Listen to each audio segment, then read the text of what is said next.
दांत कैसे साफ करें? दातुन से। दातुन है ना, पिपरिया में तो बहुत है। मैं अभी रास्ते में आया, इतने नीम के पेड़ हैं कि दातुन ही दातुन है यहाँ तो। आपको तो कोई कमी नहीं है, तो दातुन करो। दातुन ना मिले तो दंत मंजन करो। दंत मंजन भी फोकट वाला करो, खर्चा नहीं करना।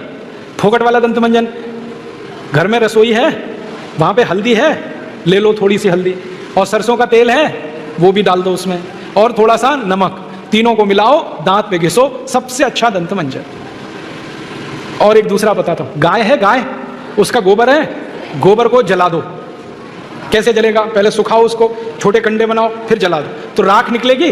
उस राख में थोड़ा नमक मिलाओ, थोड़ी फिटकरी मिलाओ, और उसको दांत पर घिसो। उससे अच्छा दंत मंजन दुनिया में नहीं।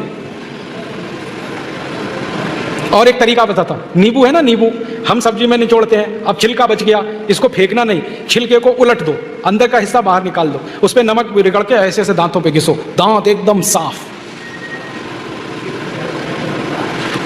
और एक दो बात बताता हूँ, जिनके दांत पीले हो गए, आम का पेड़ देखा, उसका पत्ता तोड़ लो, आम के पेड़ के पत्ते को चबाओ थोड़ी देर, चबाने के बाद वो चटनी जैसा होगा, लुगदी बनेगी, उसको दांतों पे रगड़ दो, दांत एकदम किटकिट करने लगते हैं, एकदम साफ।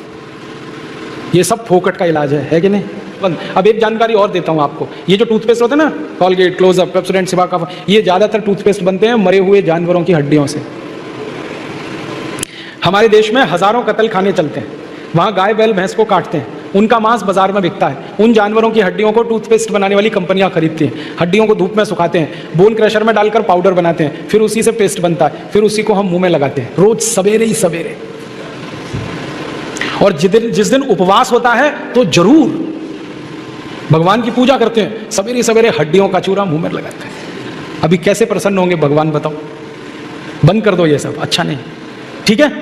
तो बहुत पैसा देश का बचेगा। मैंने एक दिन हिसाब निकाला कि पेस्ट बंद कर दें, ब्रश बंद कर दें, जो पैसे बचेंगे अगर उतने से ही दातुन खरीदने लगे, 50 पैसे की एक दातुन, तो 30 लाख लोगों को दातुन बेचने का रोजगार मिल जाएगा इस देश में।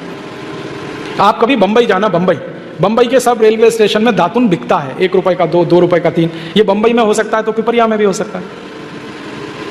अब बस करना ये पड़ेगा कि दातुन करनी है तो नीम का पेड़ लगाओ, बबूल का पेड़ लगाओ, दातुन तभी मिलेगी ना। तो पेड़ भी लगाओ, हर साल कम से कम एक है। आपका जन्मदिन आता है ना, उस दिन एक पेड़ लगाओ। हम जन्मदिन मनाते हैं आजकल कैसे?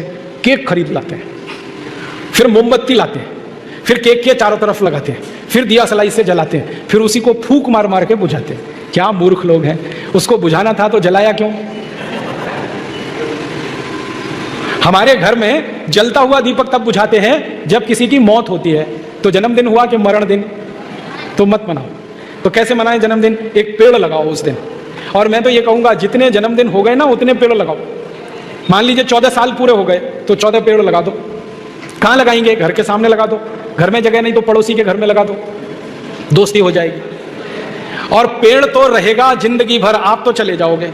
नीम का पेड़ अगर लगाया तो 500 साल जिंदा रहता है, आप तो 100 साल में ही मर जाओगे, वो पेड़ तो 500 साल रहेगा। और एक पेड़ आपने लगा दिया, हजारों रुपए की ऑक्सीजन देता है। ऑक्सीजन ही हमें चाहिए, वो पेड़ से ही आती है।